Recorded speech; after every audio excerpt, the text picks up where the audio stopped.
जब तक ज्ञान प्राप्त न कर लो तब तक मुझे अपना चेहरा मत दिखाना। एक पत्नी के इस कठोर वचन ने एक साधारण और अज्ञानी युवक को संसार का महान विद्वान बना दिया। प्राचीन उज्जैन की नगरी में विद्योत्तमा नाम की एक राजकुमारी रहती थी। वे अत्यंत बुद्धिमान और विदुषी थी। उन्होंने प्रण लिया था कि विवाह उसी पुरुष से करेंगी जो उनसे अधिक ज्ञान रखता हो। उनकी परीक्षा देने कई विद्वान आए, पर कोई भी उन्हें परास्त नहीं कर सका। हारने वाले कुछ पंडितों के मन में ईर्ष्या भर गई। एक दिन उन्होंने जंगल में एक युवक को देखा।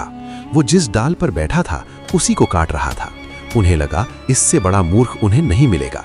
वे उसे मीठी बातों में फंसाकर अपने साथ ले आए और उसे महान विद्वान बताकर विद्योत्तमा के सामने प्रस्तुत कर दिया। तय हुआ कि परीक्षा शब्दों से नहीं बल्कि केवल हाथ के संकेतों से होगी। विद्योत्तमा ने एक उंगली उठाई। उनका संकेत था कि ईश्वर एक है। युवक ने सोचा वो उसकी आंख फोड़ने की धमकी दे रही है। गुस्से में उसने 2 उंगलियां दिखा दी। विद्योत्तमा ने इसका अर्थ लगाया कि वो कह रहा है ईश्वर एक होते हुए भी 2 रूपों में प्रकट हो सकते हैं। फिर राजकुमारी ने 5 उंगलियां दिखाई जो 5 तत्वों का संकेत था। युवक को लगा वो उसे थप्पड़ मारने वाली है, इसलिए उसने मुट्ठी बांधकर दिखा दी।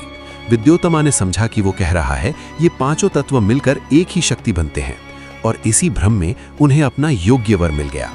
धूमधाम से विवाह संपन्न हो गया। लेकिन कुछ समय बाद सच्चाई सामने आ गई। एक दिन विद्योत्तमा ने एक संस्कृत श्लोक पढ़ा और उससे उसका अर्थ पूछा। युवक मौन खड़ा रहा।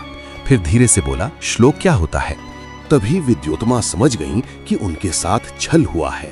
दुख और क्रोध में उन्होंने कहा, जब तक ज्ञान प्राप्त न कर लो तब तक मुझे अपना चेहरा मत दिखाना। यही वो क्षण था जिसने उस युवक का जीवन बदल दिया।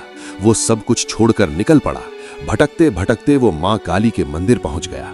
न उसे भूख की परवाह थी न नींद की।